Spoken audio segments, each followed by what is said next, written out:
So you want to add accurate glass reflections to your next object in Blender. Well, it's actually very easy and straightforward to do, so let's hop into it. Alright, so here we are in a fresh Blender scene. In order to give this cube here accurate glass reflections, there are a few things we need to do. Number one, we're going to head over to the Render tab, and we're going to change our render engine from Eevee to Cycles. This will give us much more accurate glass reflections than in Eevee, because Eevee cannot do ray tracing. Next, we're going to change our device from CPU to GPU compute if possible. It'll make it a lot better. And we're going to turn on denoise in the viewport for the sake of this tutorial. So how do we add the material to this object? Well, first things first, we need to go to the Material tab, which is indicated by this icon right here. Once we're in here, you will get a window that looks kind of like this. It might have a material pulled up, it might not. If your tab looks like this and there's no material already applied, hit the new button and it will get you one all set up. Now that we have a material applied to this object, we need to be able to view the material in the viewport. In order to do this, we need to go up to the top right corner and click the viewport shading option, changing it to rendered. A shortcut for this is pressing Z on your keyboard, and you can switch between any of the four modes. In this case, we want rendered. So the first step to making our block look like glass is we need to change the roughness value.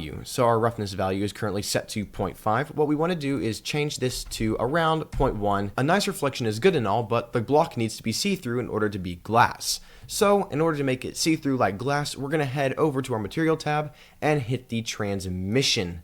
Now, as you can see, transmission is currently set to 0. Now, what transmission is, it is the amount of light that is let pass through the object. In other words, when I turn the weight of this up, you will see the block become more and more invisible until we turn this to 1 and it has a perfect value of glass. Once again, we still don't have perfectly accurate glass reflections. In order to give our glass that nice light bounce as it would have in real life, we need to change this setting here called the index of refraction. Now, if you're wondering what the index of refraction is, it is the angle at which light enters into this cube and then is bent due to the properties of the cube. In this case, we have an index of refraction at 1.5. If I were to change this all the way down to 1, as you can see, no light is being bent in the cube at all because all the light is passing straight through it. It is a complete and perfect vacuum. However, if I turn this up to, let's say, some high value like 8, it just becomes like frosted glass because the light is being completely diffused at completely crazy angles.